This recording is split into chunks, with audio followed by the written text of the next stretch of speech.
Il fait noir comme dans le trou du cul d'un nègre ici, mais où je suis? Attention que je mets les pieds, que si je me ramasse, je me relève plus.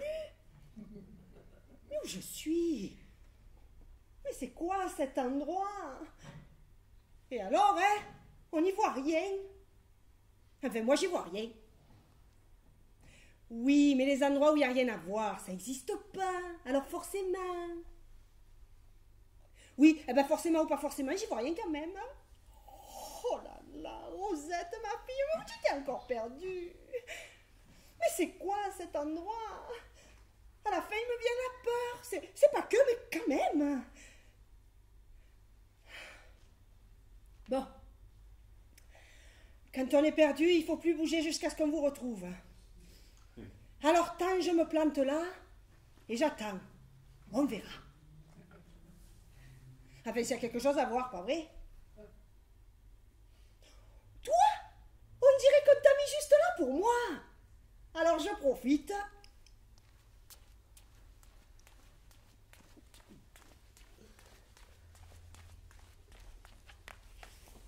Oh, qu'il est froid!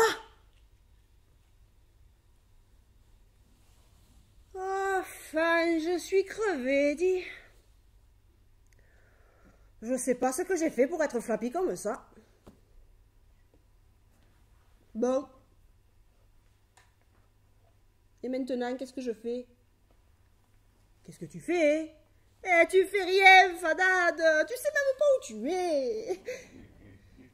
Seulement, c'est pas normal, ça. Comment je fais pour pas savoir où je suis? Même que je suis vieille, c'est pas normal. Ou alors je me rappelle plus. J'ai eu une absence. Une absence de vieille. C'est pas possible. J'en suis là. Peut-être que les petits m'ont mis dans une maison, que j'étais fadade, que je me rappelle plus.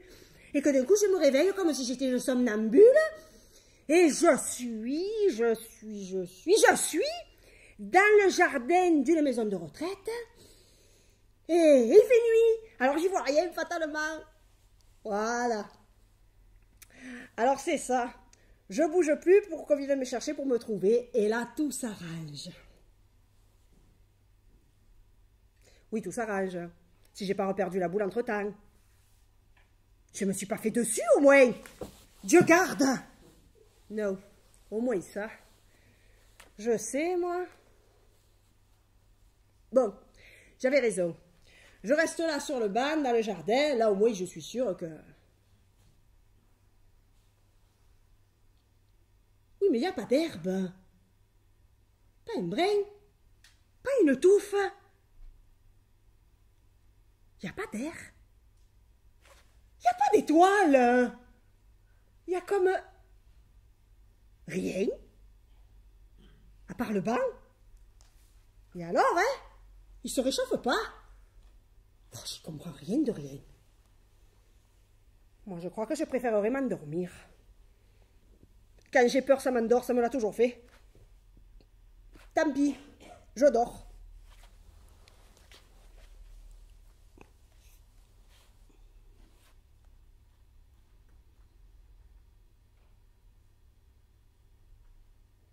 Eh ben, ça marche pas. Ça alors, d'habitude, je m'endors comme je veux. Tu fais 1, 2, et à 3, il n'y a déjà plus personne. Adieu botte, je plonge. Ma pauvre mère, elle me l'a serinée toute ma jeunesse. Rosette était dormeuse de nature. Et comme plus jeune du tout, je continuais à dormir, et ben après, ça continuait. Mais là... Moi, je crois qu'ici, c'est le monde à l'envers. Et l'autre, là, en dessous, qui se réchauffe pas, c'est peut-être ça qui... Tiens, encore, je me chope pas la crève. Bon, c'est dit. Je reste là, assise, je me tiens chaud, et je bouge pas.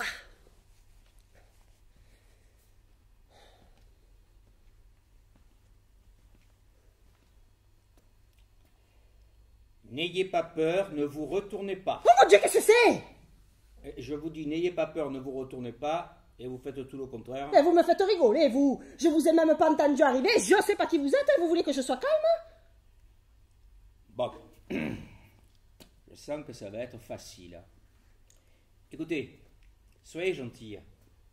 Restez assise, tournez-moi le dos, comme vous étiez, ça ne fait rien. Et n'ayez pas peur, je vous dis. Il est pas beau, lui. D'abord, qui vous êtes? Oh, maintenant ça va, hein, parce que sinon, moi, j'y arrive plus. Alors, vous êtes assise, vous restez tranquille, vous m'écoutez et vous me répondez. Ça va? Sinon, je m'en vais, je vous laisse là et ils feront un peu comme ils veulent. Hein. Qui ça? C'est qui, il? Écoutez, à cause de vous, on fait tout dans le mauvais sens. On fait pas qu'avant les rameaux, quasiment. Vous croyez que c'est facile pour moi? Vous m'écoutez ou pas? Eh bien obligé, j'arrive même pas à voir qui vous êtes. Et moi non plus, je vois pas qui vous êtes, on y voit que dalle, c'est normal. Alors, vous m'écoutez ou pas? Ça va, j'écoute.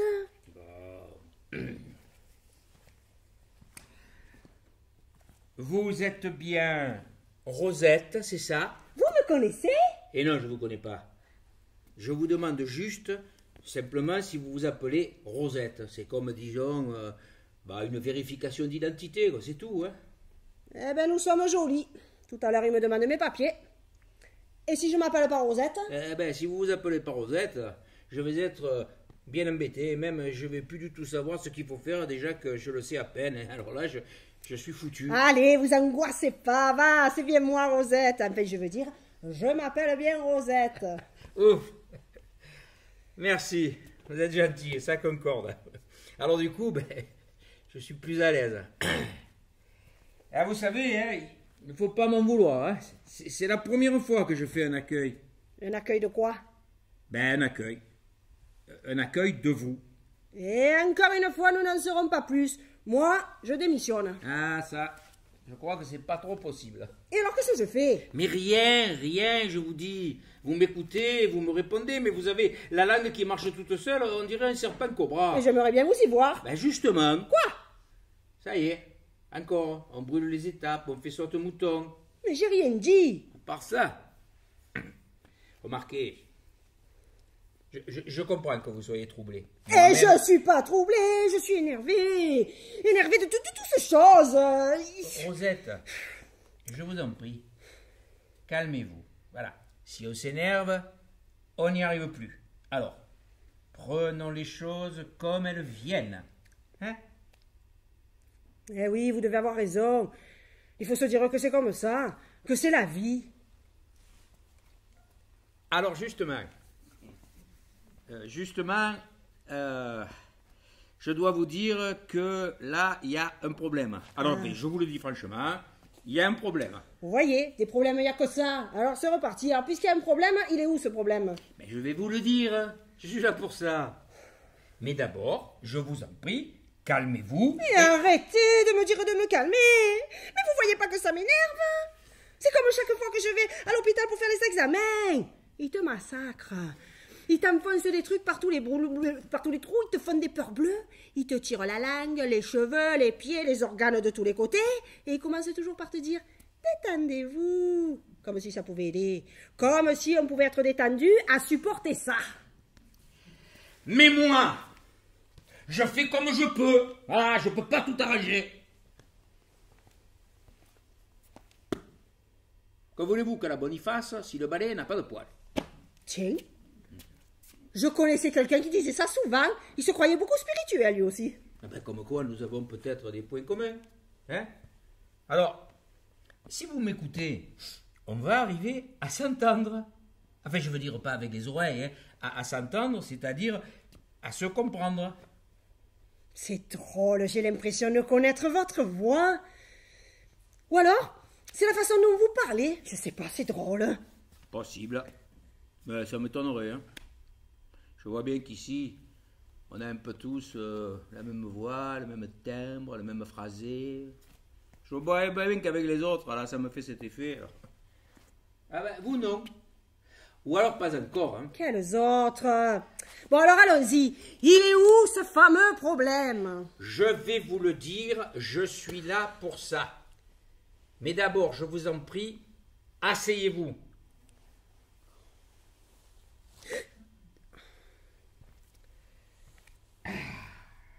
Bon.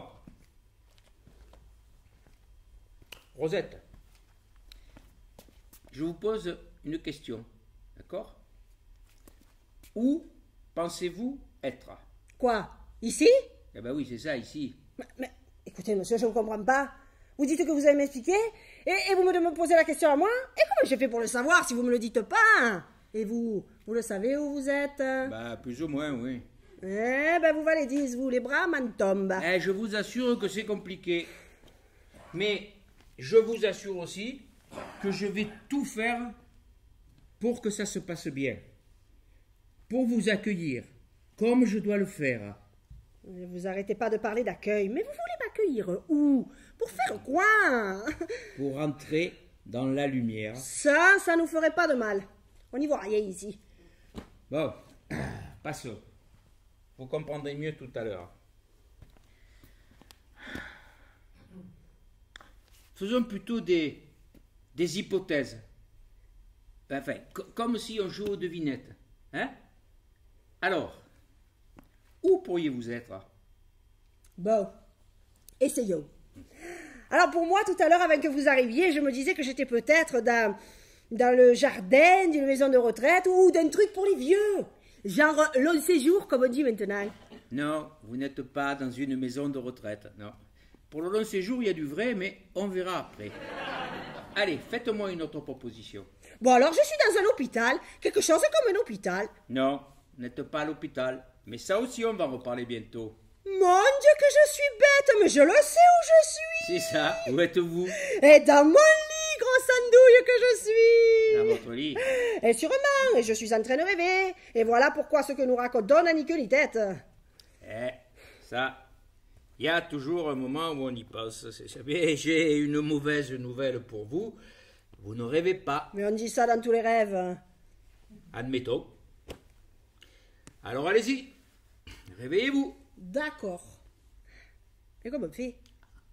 Comment on fait pour se réveiller soi-même quand on dort? Je suis pas magicienne, moi. Tant pis. Abracadabra, Rosette, réveille-toi. Et ça marche pas. Et on dirait que non. Alors tout à l'heure, je voulais m'endormir et bernique, et maintenant je veux me réveiller, rien du tout. Moi, je crois qu'ici, c'est le monde à l'envers. Ou alors, ce n'est pas le monde. Et il n'y a pas d'endroit à cet envers. À la bonne heure! J'ai rien compris. Dans l'affaire, vous ne m'avez toujours pas dit où vous pensiez être. Et si, je vous l'ai dit! Mais je trouve pas, mais je le vois bien que je trouve pas. Qu'est-ce que vous voulez que je fasse? Que j'engage? Je donne ma langue au chat? Ça vous suffit pas que je patauge comme une lamentable? Ça vous amuse peut-être, hein? Eh non! Mais pas du tout. Ça m'embête même, parce que du coup, je vais être obligé de faire tout le sale boulot. Vous ne semblez pas avoir de grandes capacités d'analyse concrète de la situation concrète. Hein. Les hypothèses ne sont pas votre fort et la déduction non plus, il me semble. Hein? Ouais. C'est bien ce que je pensais. Bon. Eh ben, on va procéder autrement. Mais ça risque d'être un peu plus direct, hein, un peu plus secouant. Il faudra pas m'en vouloir. Eh, ça va, marchez, marchez. Alors, Rosette, dites-moi quel est votre dernier souvenir. Vous savez, la mémoire, ça fait longtemps que je l'ai laissée à la consigne. Mais je ne vous demande pas de me raconter votre vie. Que faisiez-vous avant d'arriver ici? Ouh, vous savez, il n'y a pas de roman. Depuis que je suis vieille, ça commence à faire pas mal. Je fais toujours pareil. On fait toujours pareil, Gabriel et moi. Tous les jours se ressemblent. Alors c'est comme un disque rayé, voilà, toujours pareil. Le souvenir, c'est ça, toujours pareil. Qui c'est, Gabriel? Gabriel, c'est mon mari. Ah, ça alors? Vous appelez Rosette et vous avez un mari qui s'appelle Gabriel? Et alors? Où est le crime? Eh non, ben excusez-moi. C'est juste une coïncidence, ben j'aurais pas dû, excusez-moi. Bah, enfin, il n'est pas possible que vous ne vous souveniez pas de la dernière chose que vous ayez faite avant d'arriver ici. Et si je dormais? Possible. Et si je suis somnambule, que je marche la nuit comme les fadas? Il paraît qu'on peut aller loin comme ça. Il paraît même qu'il y en a qui marchent sur les toits. Quoique je me vois mal en train de faire ça. Il y a une chemise de nuit en plus. Je vous dis pas la révolution dans le quartier, mais sait-on jamais. T'as vu? Maintenant que vous m'y faites penser, j'ai un neveu que quand il était petit, eh ben, il se levait presque toutes les nuits, et il déambulait, et il racontait des trucs, il paraît qu'on n'y comprenait rien. Eh ben, il dormait. Il faisait ça en dormant. Remarquez, ce petit, il a toujours été drôle, hein. Alors, lui, il était jeune, mais peut-être que c'est de famille, et qu'on peut l'attraper en vieillissant. Non, ce petit, il a toujours été bizarre, et puis voilà. Ma soeur, elle a jamais su quoi en faire. Oui, parce qu'il faut que je vous dise une chose qui est... Rosette! Je vous promets qu'on parlera de tout ce que vous voulez après que vous m'aurez raconté votre dernier souvenir. Voilà, ce qui vous reste en mémoire, là, tout chaud. Remarquez, je ne devrais pas dire tout chaud. Bon, essayons, je vais essayer de vous faire plaisir, je me force un peu. Bon, ben, je suis avec Gabriel, je suis à la maison, et il fait jour, c'est même le matin. Ah, attendez. Oui, je viens de me lever, je suis dans la cuisine. Gabriel, il me fait le café comme tous les matins. Ah, c'est pas qu'il soit gentil, hein, mais c'est comme ça, il me fait le café. Alors, il me sert, et pour une fois qu'il me regarde, il me dit, ça va pas, Roro? Roro, bien sûr, c'est moi. Hein. C'est pas qu'il soit gentil, mais c'est que comme ma mère m'appelait déjà comme ça, il s'est économisé pour me trouver un petit nom. Oh, mais dites, mais c'est vrai que ça allait pas. Ah, il faut que je vous dise qu'il y a 3 ans, j'ai déjà fait un infarctus.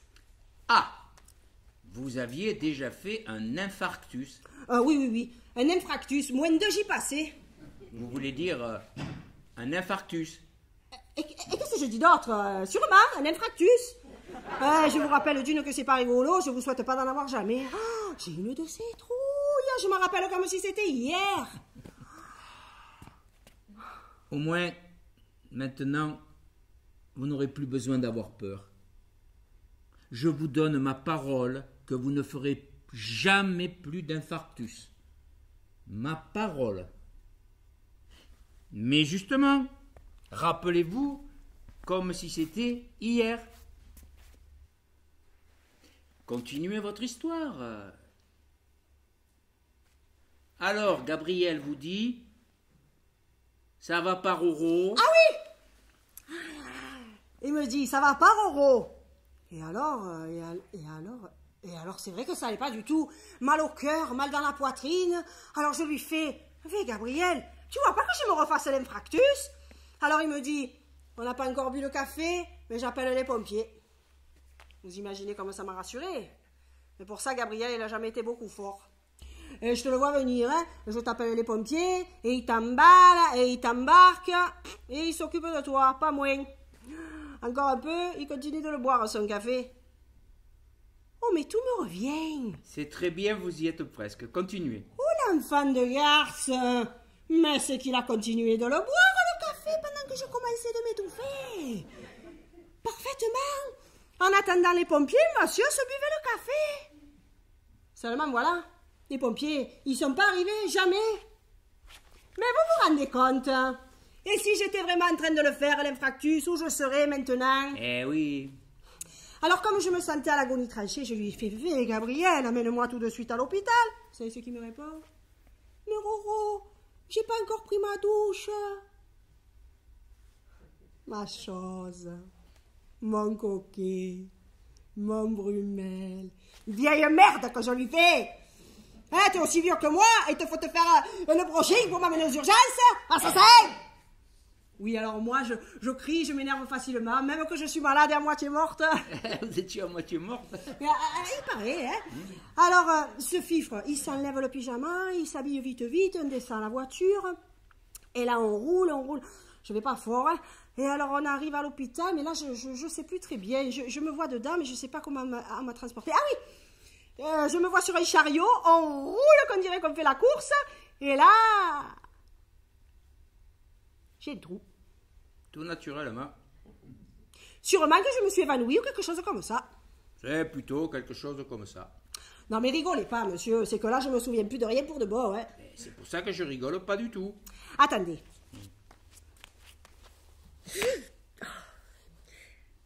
Je suis sur le chariot. On roule. Et plus rien. Et plus rien. Dites, monsieur, vous me faites peur. Vous voulez pas dire... J'ai rien dit, hein. Alors logiquement, je suis morte. Ben, c'est vous qui l'avez dit. Je suis morte? Un peu. Maman! Ne brûlons pas les étapes. Maman, je suis morte! Maman, je veux pas! Maman! Allez-y, pleurez. Mais je pleure pas, je crie, vous la gaufre, je crie que j'en peux plus. Je crie pour me réveiller, je crie pour pas me laisser... Oh, dites, je vais pas me laisser faire, hein. C'est fait. C'est fait. C'est fait. Fait tout à fait? Eh oui. Il n'y a plus rien à faire, hein? Non. Attendez, parce que moi, j'ai vu des trucs à la télévision, des trucs d'un autre monde, et des trucs vrais en plus, hein, qu'il y a des gens, on les croit morts. On leur a filé les saintes huiles, ils sont raides comme des stockfish, et d'un coup, ils se réveillent, et des fois avec une faine de loup. Vous ne vous réveillerez pas, Rosette. Enfin, pas chez vous. Attendez, on peut pas attendre un peu, que si des trop fois... tard. Mais, ils m'ont déjà enterrée. Mais si je suis enterrée vivante. Impossible. Mais comment ça, impossible? Mais vous croyez de tout savoir, vous? Ben, je sais ce que l'on m'a dit sur vous avant que je ne vienne vous accueillir, mais ce que je sais, je le sais. Et alors? Et alors, vous ne pouvez pas être enterrée vivante parce que vous n'êtes pas enterrée. Voilà. Mais alors où je suis? En cendres. Où ça? En cendres. Ils vous ont incinéré. Et c'est pour ça que tout à l'heure, je m'en voulais de vous avoir demandé de me dire ce qui vous restait en mémoire tout chaud. C'était pas bien délicat de ma part. Alors ça, c'est pas possible. Alors ça qui m'a incinéré, ça c'est pas possible. Et pourtant... Vous l'avez vu? Mais bien sûr que non. Je vous donne les informations qu'on m'a données. Et qui c'est qui vous a dit une ânerie pareille? Encore une fois, chaque chose en son temps. Écoutez, monsieur, chose en son temps. Moi, quand j'ai fait l'infractus, le premier, je veux dire, mais j'ai tout mis en place. J'ai fait une lettre pour un cas de malheur. Et j'ai bien dit que je voulais, bien sûr, être enterrée dans le tombeau de ma mère et de mon père. Et j'ai mis des sous exprès à la caisse d'épargne. Et j'ai fait une lettre à Gabriel, une procuration pour qu'il n'y ait pas de problème. Alors, mais comment voulez-vous qu'on m'incinérait? J'ai toujours eu horreur de ça. J'ai toujours eu peur que ça me brûle. Alors, vous voyez, il y a erreur sur la personne, je vous dis. Ça me rassure, ça me redonne l'espoir de me réveiller dans mon lit sous peu. Ben à la fin, vous êtes tenu, vous. Comment il faut que je vous le dise? Vous êtes morte, pas enterrée, vous comprenez rien alors, ma parole?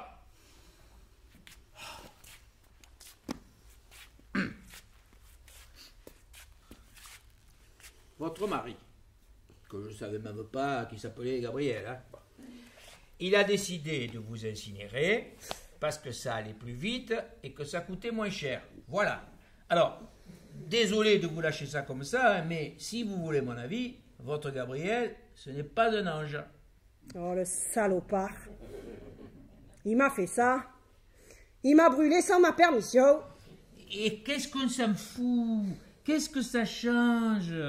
Vous êtes morte pareil, non? C'est ça qui est important. Vous savez, la mort, c'est grave, même pour les gens sans importance. Surtout que pour moi, c'est la première fois.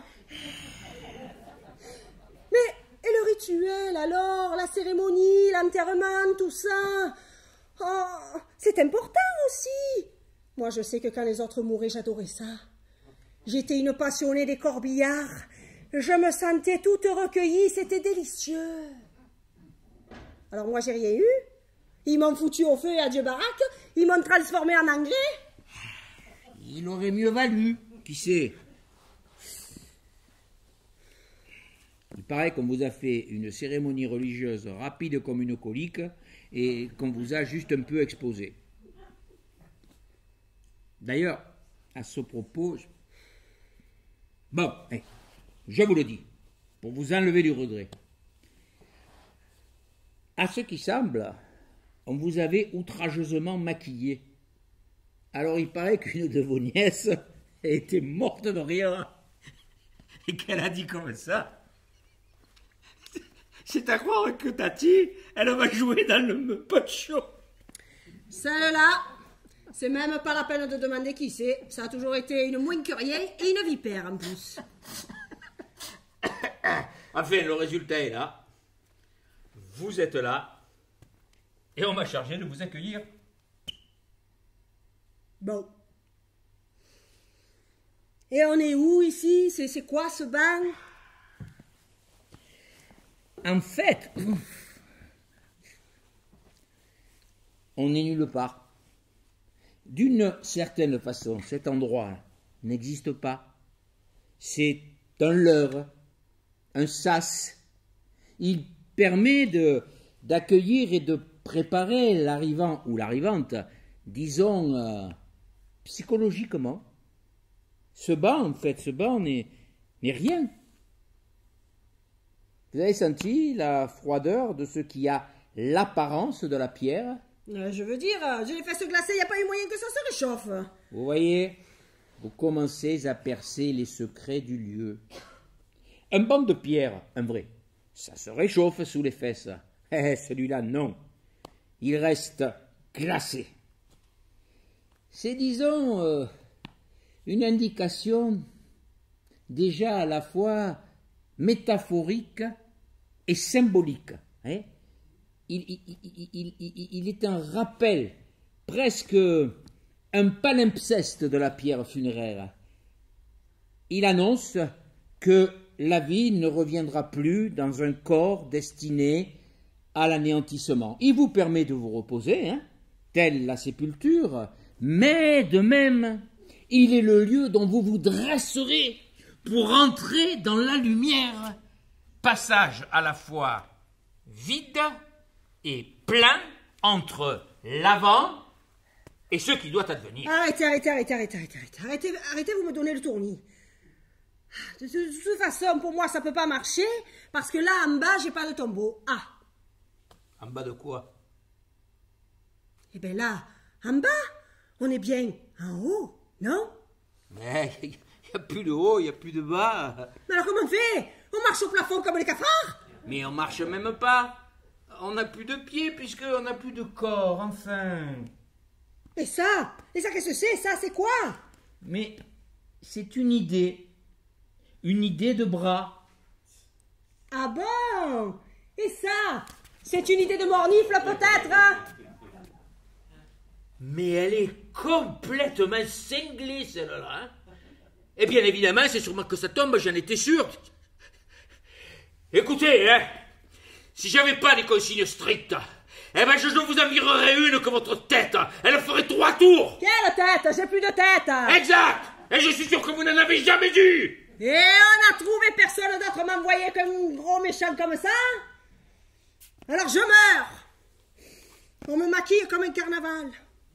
On se moque de moi. On me brûle. On me jette je sais pas où. Et arrivé ici, je me fais maltraiter par un seul bonhomme. Il n'y a personne pour me... Et vous voyez, vous me faites faire des bêtises aussi. Allez, ne pleurez plus, Rosette. Ne pleurez plus. Levez-vous. Je veux mourir. Ah, ça va être difficile, hein?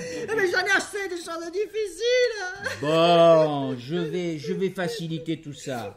Nous allons nous en aller. Nous allons entrer dans la lumière. Je suis venu pour ça, faites-moi confiance. D'accord, mais on va où? Eh ben, vous verrez. J'ai pas le droit de vous le dire. C'est vous qui allez faire le parcours. Mais je vous accompagne. Je vous accompagne. Allez, levez-vous.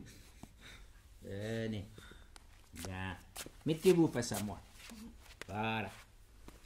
Donnez-moi vos 2 mains. Levez votre visage vers moi. La lumière va venir. accompagnez-moi. Oh, Lucien! Lucien, c'est toi? Nom de Dieu, Rosette! Ah mais c'est pas vrai. La Rosette que je devais accueillir, c'est vous? Mais qu'est-ce que tu fous là? C'est pas vrai. Mon Dieu, mais Rien ça... que ça, Rosette, ma belle-sœur, Rosette. Non, je refuse.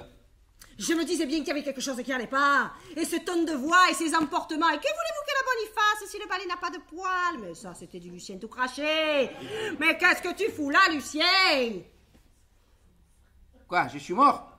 Ouais. Eh ben, comme vous. Mais tu es mort depuis au moins 7 ou 8 ans. Mais ça, je sais plus, moi, je me rappelle plus. Et puis ici, il y a pas de haut, il y a pas de bas, il y a pas de temps. Mais maintenant, il y a Rosette. Ah, mais quel con je fais, moi. Mais quel con total, quoi. Mais j'ai des pots de saucisson devant les yeux, j'ai le cerveau dans la crépine, j'ai l'intelligence qui s'offre les congés payés. Même si le temps n'existe pas, ça fait des lustres que je parle avec une Rosette dont le mari s'appelle Gabriel et qu'il appelle Roro. Et je bade. Et l'infractus. Mais rien qu'avec ça, j'aurais dû comprendre. Et comprendre quoi, monsieur de l'accueil? Comprendre qu'il n'y a qu'une Rosette pour parler comme ça. Pour avoir jamais été foutu de parler correctement. De pas savoir à l'âge qu'elle a. D'ailleurs, quel âge vous avez? Vous êtes morte à quel âge? Vous avez emmerdé le monde pendant encore combien d'années? Donc, de pas savoir à l'âge qu'elle a, qu'on ne dit pas infractus, mais infarctus. J'aurais dû le comprendre que c'était signé. Mais regardez-le, lui. Déjà, encore, tu m'as emmerdé pendant des années avec la conjugaison et la grammaire, monsieur le gros intelligent, monsieur le donneur de leçons, monsieur le je sais tout de chez Prout Prout, ma chère. Tu te croyais de tout savoir et tu donnais des leçons à tout le monde, mais tu n'avais jamais que le certificat d'études primaires, comme moi d'ailleurs. Et là, tu vas donner des leçons jusqu'à ma mort? Dégage de là, bouffigue! Dans la lumière, j'y rentre toute seule s'il faut, voilà. D'abord, vous ne pouvez pas. Et ensuite, je crois que je vais vous laisser là, pour toujours, sur le banc, et là. Ah non, c'est pas possible que je me la ramène là-bas. Moi, avec Rosette. Ah, si je pouvais, je dirais que je préfère mourir. Hein. Eh ben, t'as qu'à faire un infractus. Et puis, si j'avais que le certificat d'études, moi, au moins, j'ai essayé d'apprendre, de m'élever. Je croyais qu'il y avait plus de haut. Vous êtes trop conne. Et allez, toujours le même argument, toujours la même chose. Vous savez ce que dit Pierrot dans Don Juan de Molière, hein? Il dit... Je te dis toujours la même chose, parce que c'est toujours la même chose. Et si ce n'était pas toujours la même chose, je ne te dirais pas toujours la même chose. Eh ben, je vous dis pareil. Mais monsieur mon beau-frère, ce n'est point la peine d'aller chercher Molière pour dire vos conneries. Et en ce qui concerne Don Juan, là aussi tu fais fausse route. C'est pas parce que tu as fait ma sœur cocu à couilles rabattues que ça fait de toi un Don Juan. Tu t'es jamais tiré que des coiffeuses, des vendeuses, des caissières ou des ouvreuses de cinéma. Ah, comme monsieur ce piqué de culture. Il allait au cinéma pour voir des œuvres immortelles et parfois même au théâtre. Et moi, j'étais une conne parce que j'allais rigoler à De Funès et à Fernandel et que j'ai vu 6 fois La Petite Hutte. Mais ta culture, tu l'as trouvée surtout dans la culotte des ouvreuses.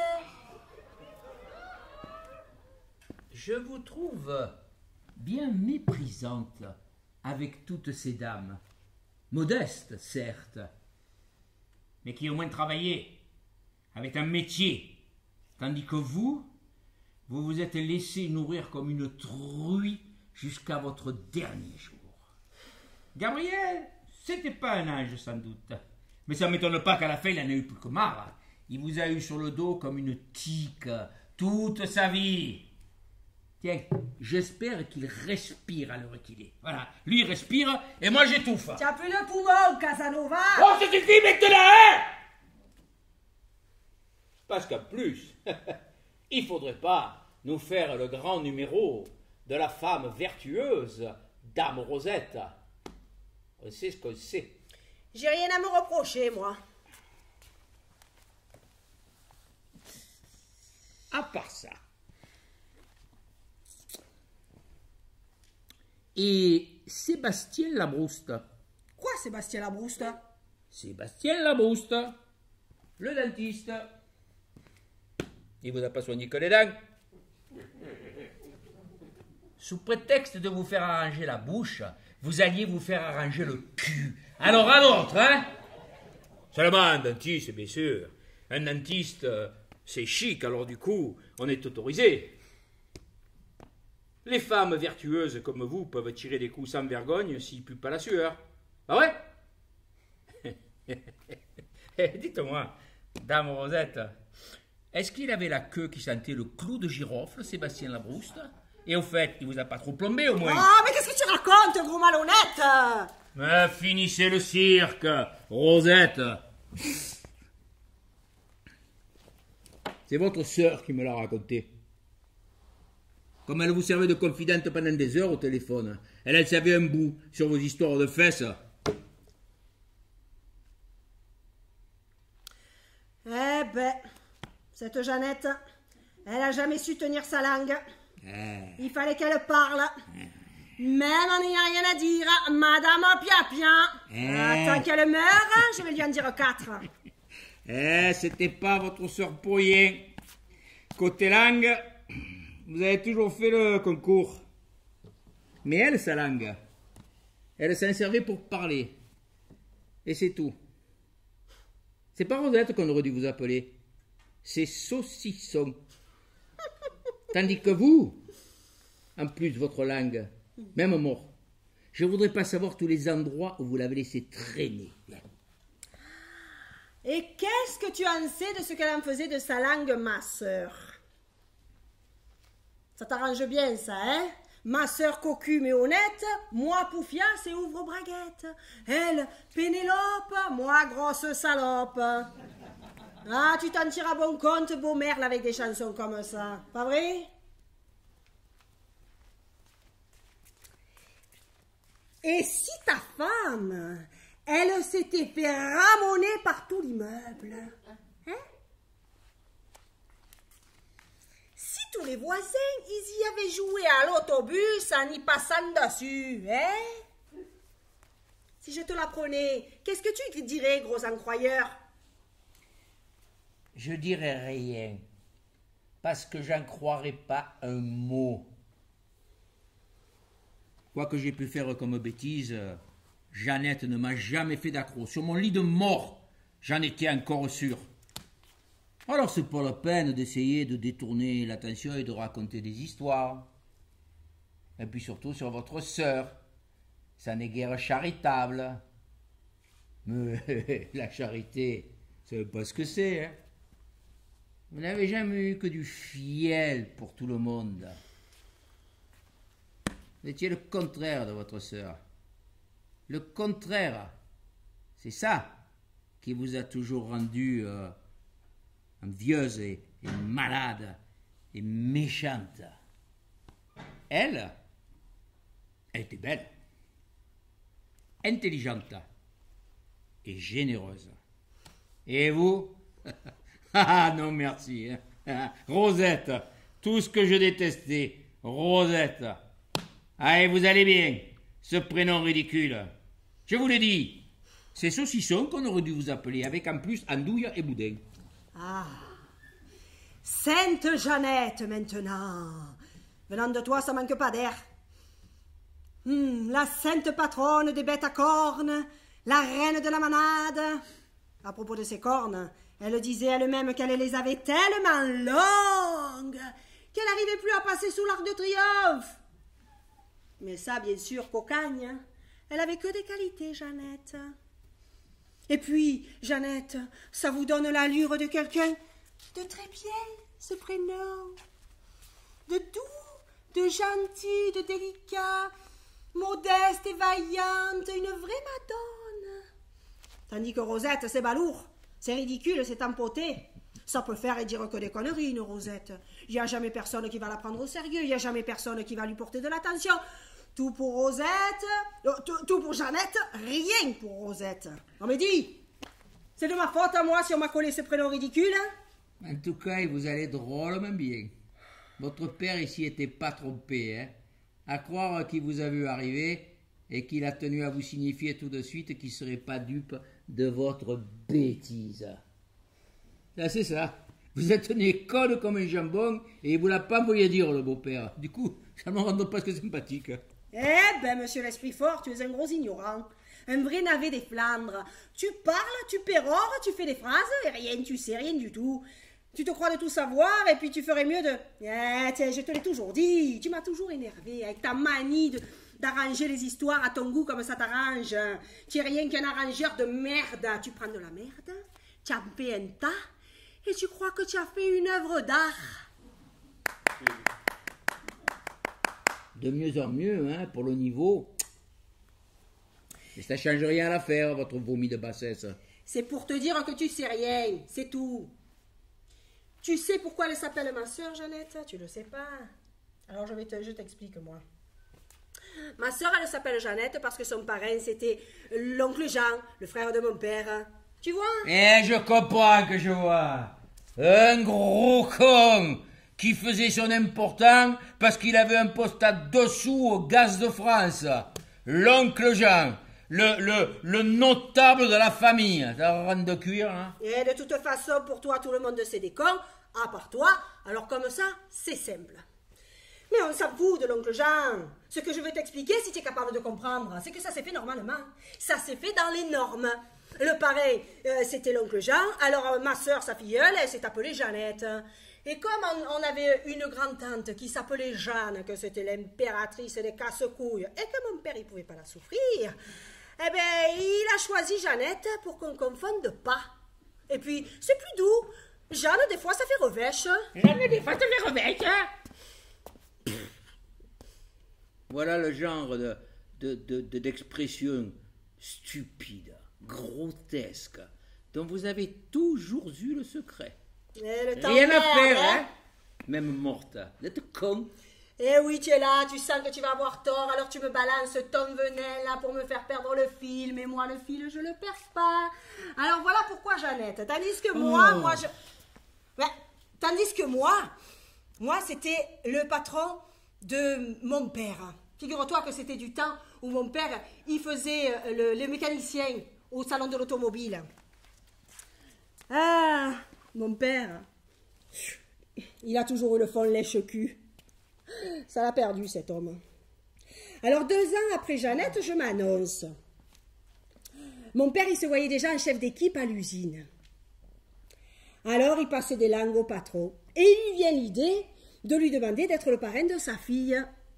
Ce fada, il croyait que c'était une bonne idée. Il me voyait déjà la gâtée de ce monsieur. Et lui, le papa de la gâtée, il se voyait tout naturellement un chef d'équipe. Voilà. Ah, il a voulu m'utiliser. C'est toujours comme ça qu'on veut faire avec moi. Ah, pauvre choupinette, pauvre victime, durement frappée par le sort des Lélanges. Seulement, ah, attends, le patron de mon père, il paraît qu'il a dit comme ça, comme c'était un fervent catholique, hein, il a dit qu'on ne pouvait pas refuser d'avoir soin au regard de Dieu d'une jeune âme. Il paraît que mon père, il n'en pouvait plus. Seulement, il y avait un drôle de problème. Le prénom de ce monsieur, c'était Ulysse. Ulysse Rose, il s'appelait ce monsieur bien propre. Qu'est-ce que tu voulais qu'on fasse avec un prénom pareil? On n'a pas idée. On pouvait quand même pas m'appeler Ulyssette. C'est affreux. De toute façon, ça n'existe pas. Alors à un moment, mon père, il s'est dit qu'on allait peut-être m'appeler ou Pénélope, ou Calypso, ou Nausicaa, ou Circé. Ah, mais quel homérique désastre c'eût été. Ouais, rigole. Seulement, voilà, il y avait beaucoup trop de femmes dans la vie d'Ulysse, le grec. Et l'autre, le Rose, que de longue il était à la messe, ça faisait mauvais genre. Et puis, c'était pas des prénoms de chrétiennes. Alors, il paraît que mon père, il s'est dit, mais puisqu'on ne peut pas utiliser le prénom, on n'a qu'à prendre le nom. Alors, comme alors il s'appelait Rose, eh bien de Rose, on a fait Rosette. Et voilà pourquoi votre fille est Rosette. Mais pas muette, comme nous pouvons le constater. Seulement, ça a servi à rien. Parce qu'il paraît que le patron, il a renvoyé mon père 6 mois après mon baptême, même si à mon baptême, ce monsieur très bien, il était venu se gaver. Ça lui faisait pas peur à l'Ulysse, alors voilà, pour rien. Rosette, pour rien. Eh bien, c'est pas grave. Parce que très vite, vous êtes devenu ronron. Hein, pour les intimes. Ronron. Et comment peut-on supporter intelligemment un tel diminutif? Pour ne pas dire un sobriquet. Et encore, tu fais le mariole? Tu crois que je me rappelle pas que ta mère, elle t'appelait Lulu? Alors Lulu, c'est aussi bête que Roro. On se doit rien. Pas du tout, dame Rosette.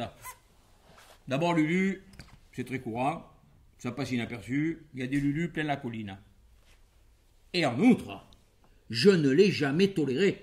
Quand ma mère m'appelait Lulu, je protestais, je la faisais taire.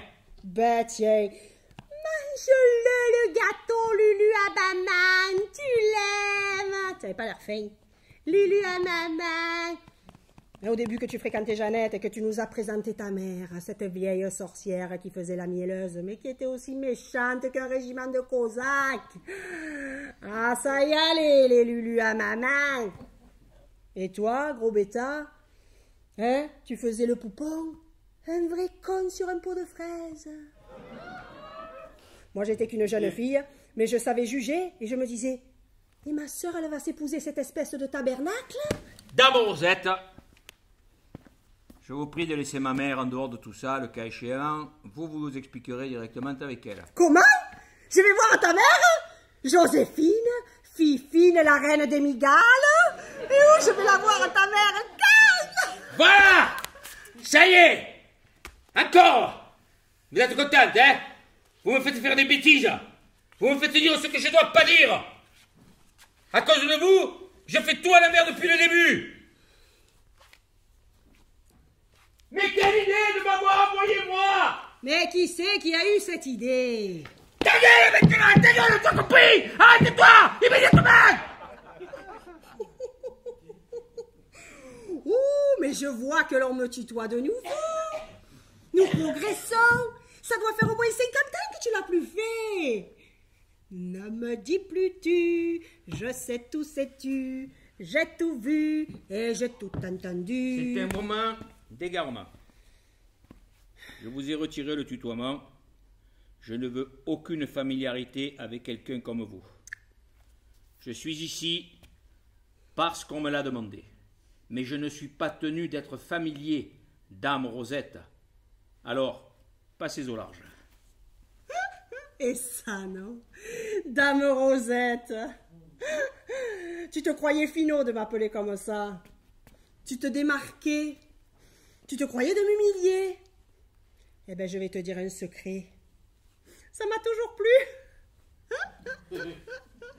Tu croyais me vexer, c'était tout le contraire. Moi, je trouvais que ça faisait chic. Ça faisait comme la femme du chevalier. Dame Rosette. Tu bisques, hein? Ah, c'est pas ma sœur que tu aurais appelée Dame Jeannette. Remarque, heureusement que mon père, il n'a pas appelé Jeanne, finalement. Parce que sinon, ça aurait donné Dame Jeanne. Ah, ça aurait été impeccable pour cette grosse vache. Non, laisse-moi mourir de rire, s'il te plaît.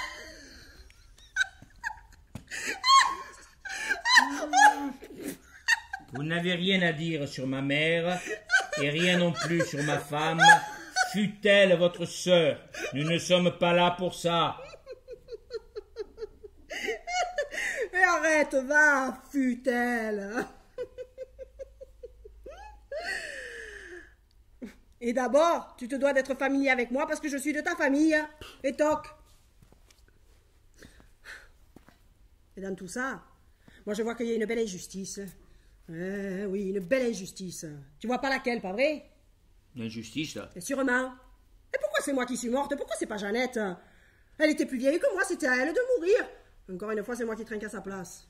Mais ça te secoue pas, hein? Ah, si c'est elle que tu aurais dû accueillir, tu aurais été jolie. Avec tout ce que tu lui as fait passer, je me demande, hein, je me demande ce que tu aurais trouvé à lui dire. Décidément, que de haine, que de rancœur contre votre sœur, et certainement contre la terre entière.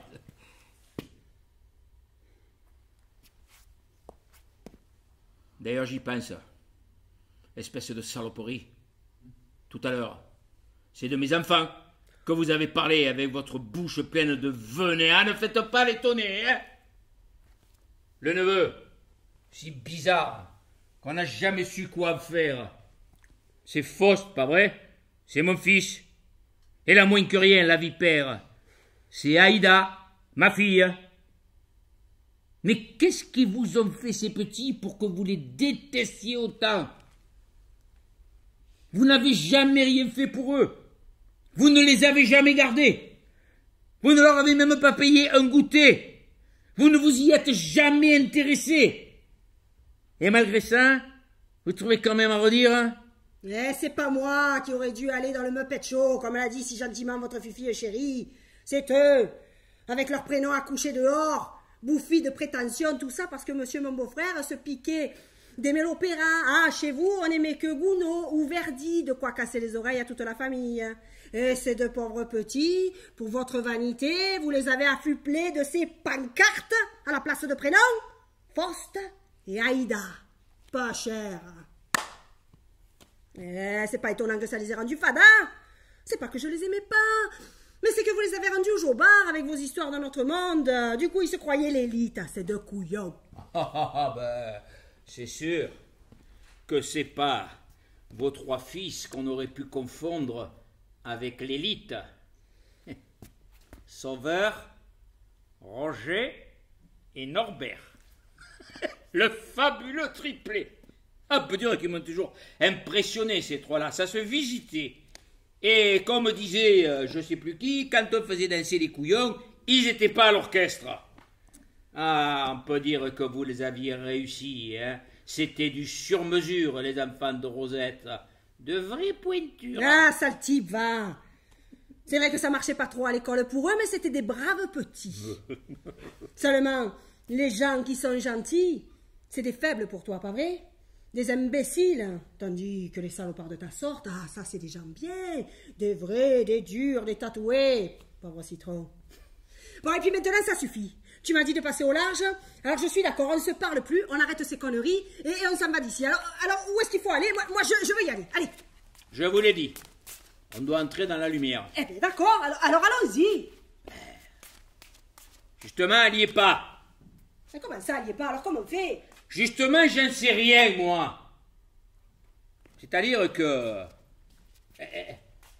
Elle aurait dû être là, alors on aurait pu... mais là, je ne sais pas quoi faire. Eh bien, nous sommes frais, t'as vu? Ou il y a du retard, ou il y a quelque chose qui ne marche pas. Ah, avec toi, il n'y a jamais rien qui a marché. Lulu la bricole. Et chez toi, c'était pareil. Et tu as tout voulu refaire pour faire chic, soi-disant. Et tu as fait vivre ta famille pendant des années, dans les odeurs, les gravats et sans confort. Et oui, tu as voulu refaire l'électricité, la plomberie, le chauffage. Un vrai pharaon. Et comme tu savais rien faire, il n'y avait rien qui marchait jamais. Mais ça t'a pas arrêté, pas vrai? Eh bien là, c'est pareil. Voilà. Tu es bon ni à frire ni à rôtir. Même ça, tu me le cagues. Tu me fais pas rentrer dans la lumière. C'est pas moi qui décide. Et moi, je crois que c'est vous qui envoyez tellement de mauvaises que ça détraque tout. Mais c'est pas possible que ça continue encore ici. Vous êtes un vrai fléau. Avec vous, tout se détériore, se délabre, se gâte, vous démantibulez l'existence. C'est pour ça que je vous avais interdit ma porte. Vous avoir dans ma maison, c'était comme abriter la malfaisance. Mais c'est pas possible que ça marche encore ici. Ah, mais elle a bon dos, Rosette. Elle esquinte même la mort. Partout où elle passe, le deuil ne repousse pas. Elle doit être une calamité, même morte. Elle est la cause de tout. Oh, mais dis, c'est l'enfer ici ou quoi? Bah non, et quel enfer. On n'est pas chez Jean-Paul Sartre. Chez qui? Oh, mais que je suis bête. Et si c'était toi qui n'avais pas fait ton travail comme il fallait? Si c'était toi qui, à force de dire que tu me voulais pas, que tu t'y refusais, tu avais tout déréglé. Et si pour une fois tu te posais la question?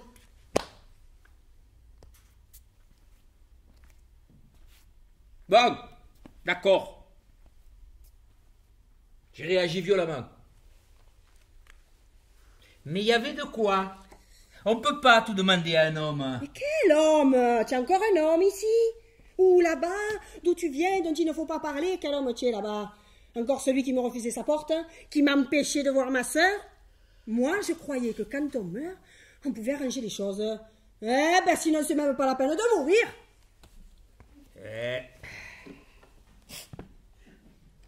Je peux rien vous dire. Mais vous verrez, hein. La mort, c'est aussi compliqué que la vie. Eh ben alors, je préfère même pas y rentrer dans la lumière de mes fesses. Je préfère rester dehors, comme devant ta porte. Voilà. C'est pas à vous de décider. Ah, mais si c'était que de moi, je sais bien ce que je ferais. Le séjour dehors, à la rue de la mort. J'ai eu raison de vous tenir à l'écart des miens, j'ai eu raison. Ah oui. Et après, tu t'étonnes que je dise pas du bien de mes neveux? Mais je pouvais même pas les approcher. Il aurait presque fallu que je me déguise. Et après, tu dis que je passais des heures au téléphone avec ma sœur? Et le moyen de se parler, quand je venais la voir, elle me recevait sur sa porte. Ma sœur, ma propre sœur, alors qu'elle aurait dû te dire d'aller te faire voir. Et après, tu t'étonnes que je lui en veuille. On ne pouvait pas faire un peu semblant. On ne pouvait pas au moins passer la Noël ensemble. Même les fêtes de famille, tu me les as refusées. Espèce de despote dégoûtant et égoïste. Ah! Parlons-en. Des fêtes de famille. On peut dire que vous nous y avez gâtés, hein, avant que je n'y mette le holà.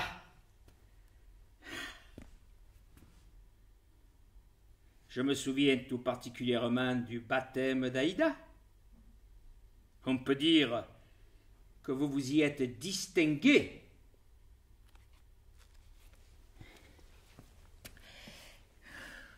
Déjà que pendant toute la cérémonie, vous aviez grommelé que vous ne compreniez pas pourquoi on donnait à cette petite un prénom d'arabe. Aïda, un prénom d'arabe. Aïda, la fille d'Amonasro, le roi d'Éthiopie, la plus profonde antiquité. Me voyez les ravages de votre bêtise, de votre inculture. Et encore, si ça avait été que ça. Mais, Mazette, nous avons eu droit au grand jeu. Saoule, bourré, ivre morte. Vous avez chanté devant le berceau de mon enfant.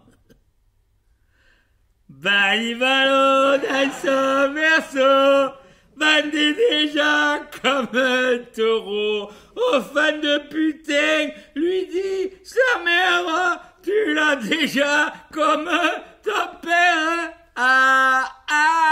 Balivalo, Balivalo est un salaud. Au baptême de ma fille.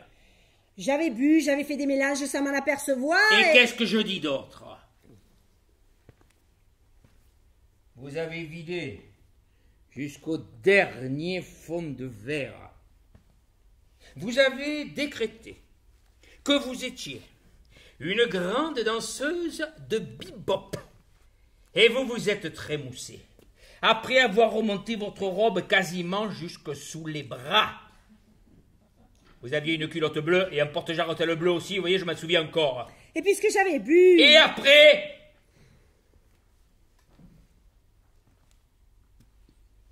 Vous avez dégueulé partout. Dégobillé tous azimuts.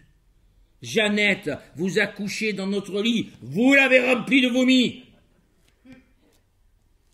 Il a fallu jeter le matelas. Le matelas. Vous entendez? Le matelas! Vous vous rendez compte? Un matelas burlé de peignets! Vous l'aviez imbibé, infecté, jusqu'au dernier brin, jusqu'au dernier filament!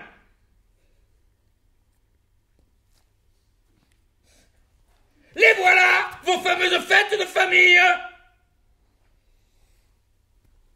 Bon. Mais c'est pas parce qu'une fois... Une fois? Mais il y avait toujours quelque chose, toujours une malfaçon. Et le menu du réveillon ne vous allait pas. Ceci ou cela s'était pas cuit comme il le fallait. Votre sœur, elle ne savait pas choisir les vins. Toujours des remarques, toujours des critiques, et toujours la gueule.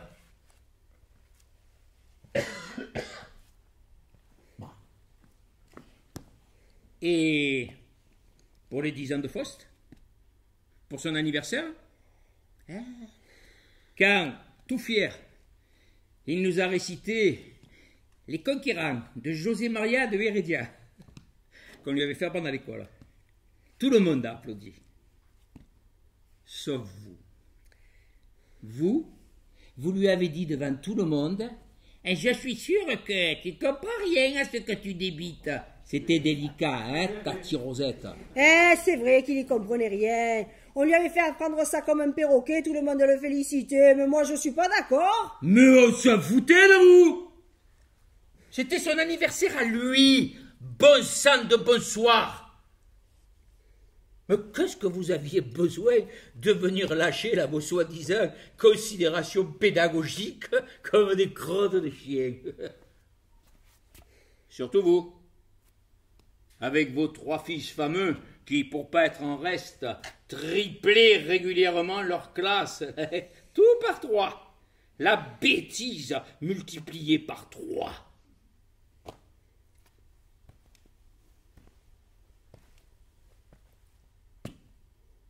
Et dans le fond, vous étouffiez de jalousie. De jalousie de votre sœur. De jalousie de mes enfants, qui étaient brillants. La rivalité, le dépit, l'envie, ça finissait par vous rendre féroce. Et voilà pourquoi je vous ai retiré le tutoiement et interdit ma porte. Quelle splendide prêchi-prêcha! Ah, je suis estomaquée. Je suis sur le cul. Tu veux me faire croire que c'est à cause de José Maria de Heredia que tu m'as foutu à la porte? Tu manques pas d'air. Tu m'as foutu à la porte à cause de Josie la suceuse et c'est tout. Allez, encore des gros mots, encore des phrases bien délicates. Oui, c'est vrai que pour ça, toi, tu es au régime sec, pas vrai? On me dit, là, il y a carton rouge. Tu peux pas tout emballer, tout déguiser. Tiens, qu'est-ce que je t'ai chanté tout à l'heure? Je te le rechante si tu fais semblant de plus savoir. Ne me dis plus tu, je sais tout, sais-tu. J'ai tout vu et j'ai tout entendu. Tu vois que ça servait à quelque chose finalement que j'allais voir Fernandel?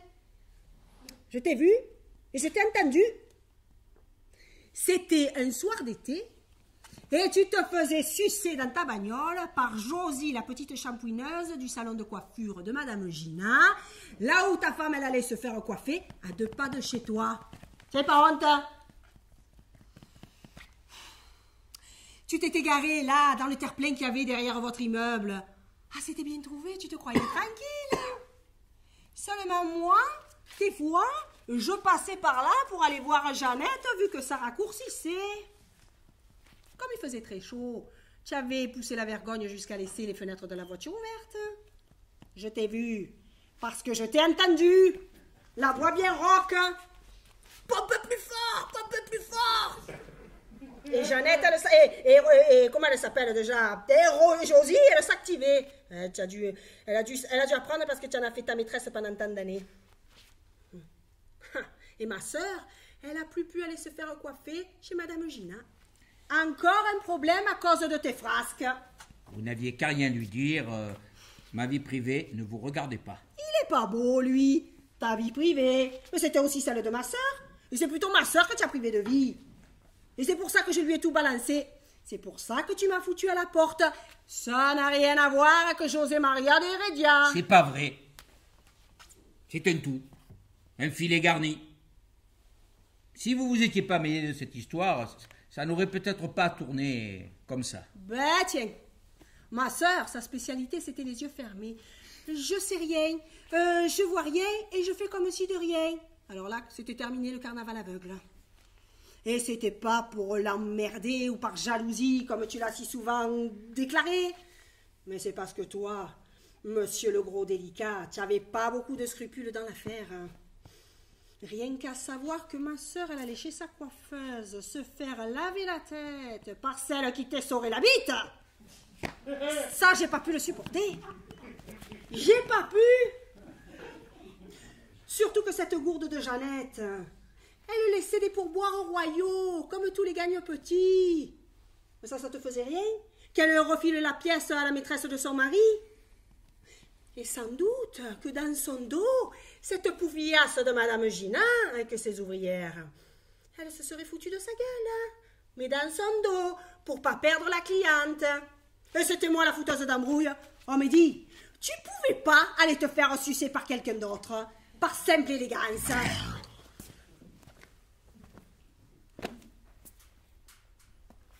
On ne contrôle pas toujours les élans du cœur.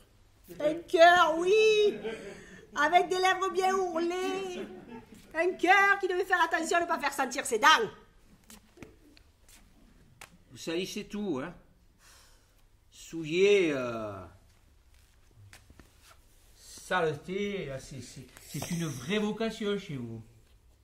Je te l'ai dit, elle a bon dos, Rosette. Et n'empêche, te mettre dans une telle histoire pour une petite qui avait 20 ans de moins que toi, ça manquait de classe.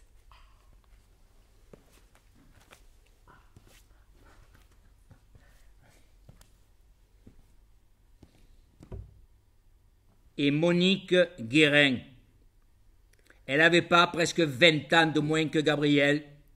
Et pendant combien d'années il a fait reluire votre ange gardien? C'est pas pareil. Ça s'est pas fait au su et au vu de tout le monde. Elle habitait pas le quartier, elle. Ah ah là voilà l'astuce. Comme disait mon père, pas de receleur, pas de voleur. Alors, on peut faire les pires saloperies si ça se sait pas, c'est ça? Il est vrai que la noble dame que vous étiez craignait beaucoup le qu'en dira-t-on. Eh bien, je vais vous dire une chose. Que vous ayez voulu faire du scandale, ça m'a stimulé. Je vous ai tous emmerdés. Je suis tombé amoureux raide de Josie. Et je me suis régalé. Un beau palmarès. Un très beau palmarès. 10 ans de désastre. De disputes, d'insultes, de menaces, d'abandon du domicile conjugal, de retours ratés, un pataquès pas possible, vos enfants malheureux comme les pierres, et tout ça pour finir en une belle cagade. Ah, mes compliments, chef, mon cher beau-frère. Hein? Mais vous en êtes une autre. Et puis ne faites pas semblant de vous apitoyer sur mes enfants. C'est déloyal. Tout à l'heure, vous avez dit qu'Aïda était une vipère. Et quand vous me parliez des crises de somnambulisme de Faust, vous n'étiez guère miséricordieuse. Hein. Vous vous êtes surtout moqué de lui. Pauvre garçon. C'est vrai que toi, tu étais à l'écoute, pas vrai? Un incontestable thérapeute, le docteur miracle. Quand Faust se levait la nuit, tu lui gueulais ta formule magique, parce que ça te dérangeait. Et va te coucher, imbécile! Il se trouve que c'était efficace. Indubitablement. Et il valait mieux, monsieur le grand sorcier. Sinon, tu en avais d'autres, des remèdes. Des pilules d'une grande puissance. Dans chaque main, des remèdes à base de torgnole. Ah, dirait-on pas que j'en ai fait des enfants martyrs? Non, ils adoraient ça de se faire rouster, tes enfants. Mais à part ça, tu avais un grand cœur sensible et qui savait vivre de magnifiques histoires d'amour. Je sais que ça vous emmerde. Mais concernant Josie, c'est le cas. Je chérissais terriblement cette jeune femme. Ouais. Tellement que quand elle a voulu te laisser, au bout de plus de 10 ans, il a presque fallu te l'enlever des mains. Pourtant, elle avait eu une belle patience, elle aussi, dans son genre. Ça t'a pas empêché de vouloir la massacrer? Je me demande ce qu'elle est devenue, celle-là. Mais reconnais que tu as des façons de chérir plutôt dangereuses, mon cher. Eh ben, je suis vif. On ne se refait pas, voilà, même ici. Je vois bien. Alors, à propos d'ici, alors qu'est-ce que nous faisons? Je sais pas. La lumière n'est pas là. Je ne sais pas. Eh ben, on n'est pas dans le caca. Mais j'y pense. Tu es passé par là avant moi, toi, non? Ça sûrement. Et c'était ici, là, sur le banc, même si ici, ça n'existe pas? Ben, je crois bien, oui. Je me rappelle pas bien. Et qui c'est qui est venu t'accueillir? Il y a bien quelqu'un qui est venu t'accueillir parce que ça a l'air d'être comme ça qu'on fait. Ah ben, sans doute, oui. Et qui c'était?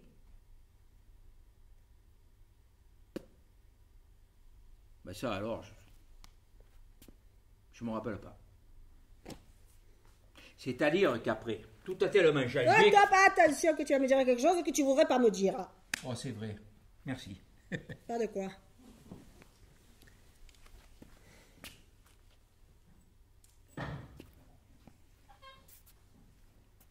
Oh. Ça y est, je me souviens d'un coup, qui c'est qui est venu me chercher. Tu vas jamais me croire, hein? Qui c'était? Josie. Josie? Comment Josie? Elle est morte, Josie? Eh oui, tu vois. C'est comme ça que je l'ai su. Vous me disiez tout à l'heure que c'était pas juste que vous soyez morte avant Jeannette. Mais c'est encore pire pour Josie alors. Quand je l'ai vue arriver, j'en revenais pas. Non, moi non plus, j'en reviens pas, la pauvre. On l'a pas su? Eh non. Tu sais, quand elle m'a quitté, j'ai plus jamais voulu ni la voir, ni savoir quoi que ce soit à ce sujet. Vous vous rappelez la jolie rousse que c'était? Je me disais que les hommes allaient lui coller aux fesses tant et plus, c'est que ça, je ne pourrais pas supporter de le voir ou de le savoir. Alors, j'ai fait le blackout. Et comme ça, eh ben, j'ai pas su qu'elle était morte presque 10 ans avant moi. Un cancer. Alors, quand je me la suis vue arriver et que j'ai compris, je vous dis pas le choc, hein. Peu cher, du coup j'ai de la peine. Quand je pense que quand tu es mort, Jeannette elle se demandait comment faire pour la prévenir, même à ça elle a pensé. Et l'autre elle était morte depuis longtemps. Il y a de ces choses dans la vie. Je crois que j'avais préféré croire que elle était immortelle. Quand j'étais devenu très vieux, ça me faisait du bien de rêver d'elle. Et comment ça s'est passé? Comment ça s'est passé? On s'est engueulé comme du poisson pourri. Oh, ma vieille, ça les dit 4. Hein. Mais pourquoi? Comment? Pourquoi? Après ce qu'elle m'avait fait? Me laisser tomber, là. D'un coup, parce que je commençais à vieillir pour de bon. Ben, il fallait que je lui dise ce que j'en pense quand même, non? Ouais, remarque, elle s'est pas privée non plus. Hein. Elle m'a vidé son sac, tel quel. Et que je lui avais fait perdre 10 ans de sa vie, et qu'elle m'avait attendu tout ce temps pour rien, et que j'avais jamais voulu lui faire un enfant, et que du coup, elle en avait jamais eu, enfin, une sacrée sérénade, hein. Je te dis, on s'est dit de tout. Comme nous. Eh ouais, comme nous. Et alors, comment ça s'est terminé avec Josie? Je lui ai dit que je l'aimais, et elle aussi, elle m'a dit qu'elle m'aimait. Ma foi, si c'est vrai. Mais bien sûr que c'était vrai. Mais dans le fond, ça m'empêchait pas d'aimer aussi votre sœur Jeannette de tout mon cœur. Qui sait? La vie, c'est que les arrangements, hein, au fond. Et la mort? Faut bien. Ah, la mort, je peux rien vous dire, vous verrez. Pour le moment, je vois qu'une chose, c'est que c'est toujours pareil. Tu vois, tout à l'heure, quand je te disais que quand j'étais vieille avec Gabriel, c'était toujours pareil, comme un disque rayé. Eh ben, si, c'était pareil, toujours pareil. Tu te rends compte qu'on est morts, toi et moi, et que depuis qu'on est ici, on n'a pas arrêté de s'engueuler, s'insulter, se pourrir? Qu'est-ce que tu veux y faire? Et tu trouves ça normal? Je sais pas. Et alors quoi?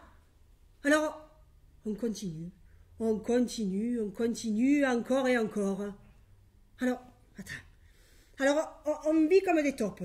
On a des existences de 3 fois rien. On meurt comme des cafards.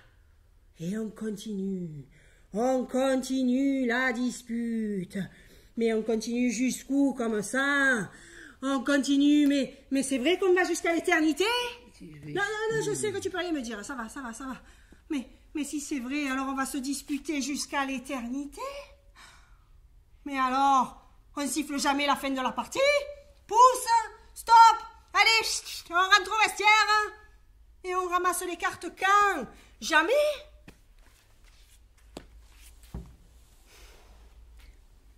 Et aussi, tu as besoin d'être aussi vindicative. Dans le fond, moi, je suis venu te chercher plein de bonne volonté. Tellement que dès que tu m'as reconnu, tu as voulu te barrer. Merci. Mais toi, à ma place. Je m'y suis mise, moi, à ta place. Hein? Et tu crois que ça lui a pas fait un choc à Josie de voir celui qui moins de l'étrangler? C'est sûr, je te l'ai dit. Et pourtant, tu es rentré dans la lumière, toi. Ouais. Moi, j'ai une idée. Toi, une idée? Oui, monsieur. Et comme je ne suis que bonté, je te la livre. Alors, je ne sais pas qui c'est qui t'a dit de venir m'accueillir, mais je ne crois pas que c'était une erreur. Hein. Je crois que c'était fait exprès. Exprès? Oui, et pour Josie aussi, c'était fait exprès. Bon, arrête tes conneries. Oh, mais si tu m'engueules pas, tu n'y arrives pas, hein? Mais tu veux que je te dise, toi aussi, si tu n'arrêtes pas tes conneries, dans la lumière, on n'est pas prêt d'y rentrer, couillon. Tant pis. Bon.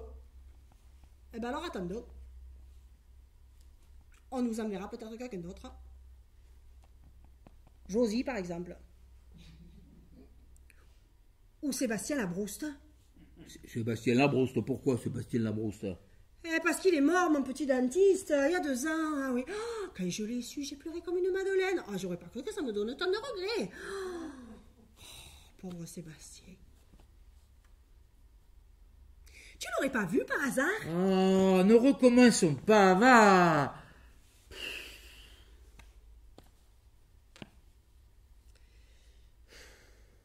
Lucien. Tu sais, Il m'est resté un bon souvenir de toi d'une fois qu'on était allé à la mer. À la mer? Oui. J'étais une jeune fille, c'était au début que tu fréquentais Jeannette, et tu m'avais emmenée avec vous à la mer.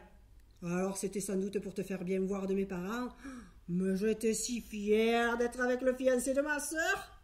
Ah bon? Eh oui, tu étais qu'un gros poupon, mais tu étais plutôt joli garçon. Alors, tu nous avais emmenés sur une plage un peu crado, je dois dire.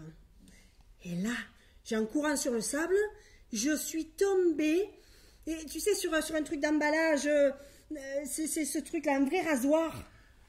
Ah oui, je me souviens. Eh bien, je me suis planté ça dans le mollet. Et j'ai eu peur, et ça pissait le sang, et je pleurais. Toi, tu m'as soigné. C'est vrai. Tu m'as soigné avec beaucoup de douceur. Tu es allé à la pharmacie, tu as acheté tout ce qu'il fallait.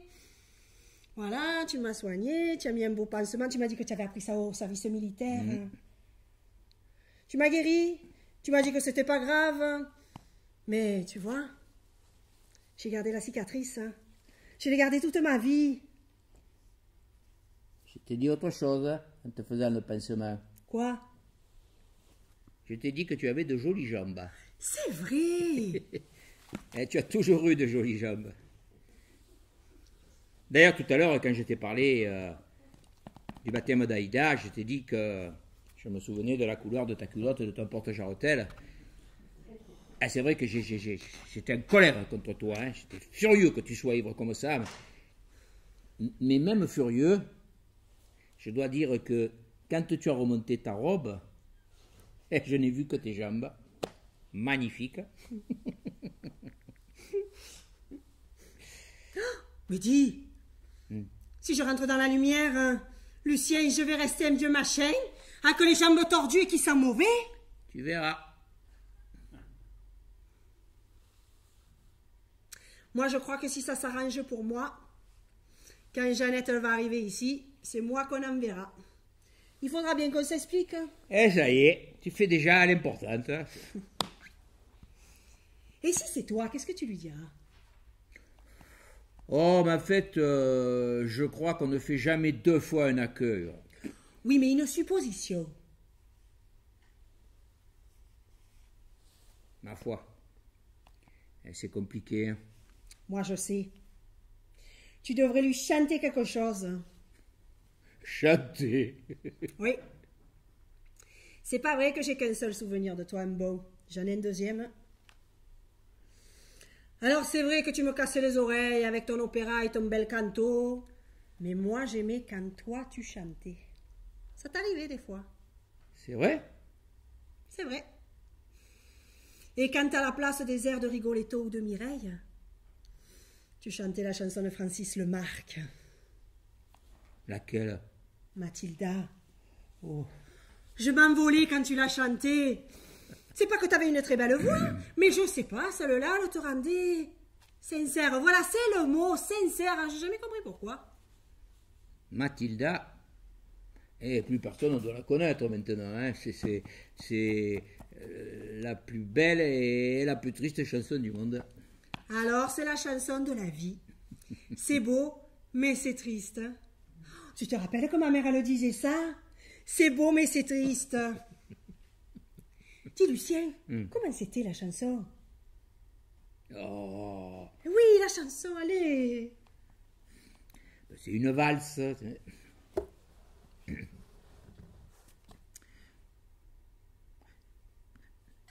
Le vent du passé me murmure un conte effacé, éveillant mes amours fanés. Valse du souvenir, mélodie des amours oubliés.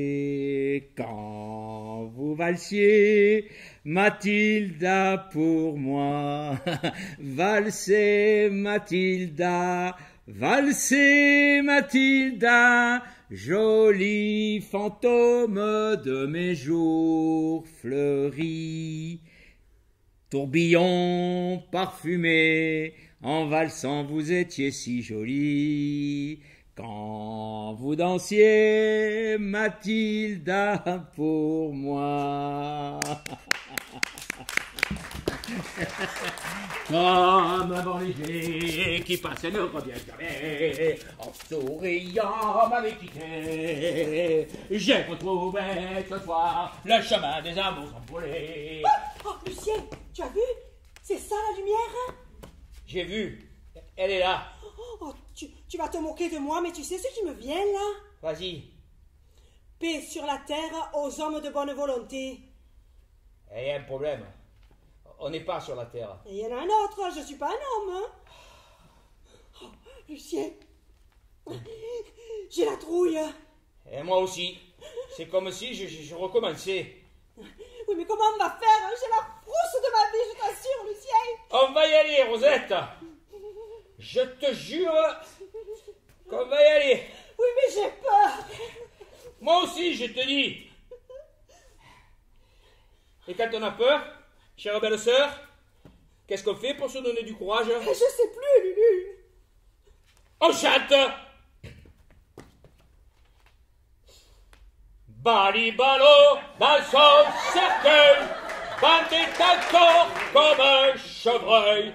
Il mit sa bite en arc de cercle pour pouvoir soulever le couvercle.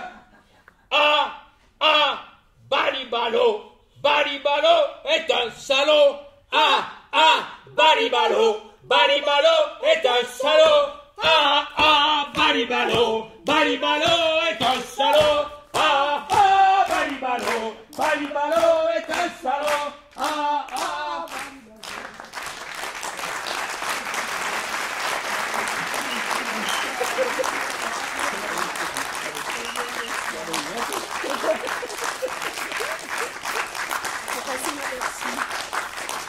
merci.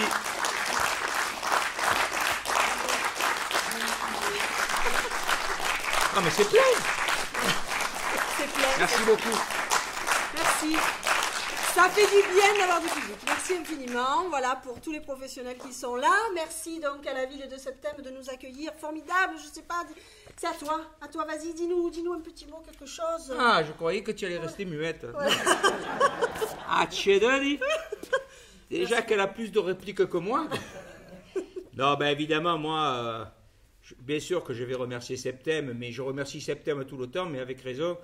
Je suis chez moi ici maintenant, je dis ça, je sais pas, hein, mais voilà, quoi, je crois qu'on m'a adopté, que moi, je suis toujours content de travailler ici. Et c'est vrai que c'est le Centre Aragon qui nous a proposé de faire ça, et je remercie Mario et toute son équipe technique, tous les gens qui sont venus pour faire ce travail. C'est la première fois qu'on le fait dans ces conditions. Tout à fait. Et vraiment, bon, en même temps, ils ont pris la peine de faire venir un peu de public, et croyez-moi que ça nous a aidés. Et bien voilà, merci. Merci beaucoup.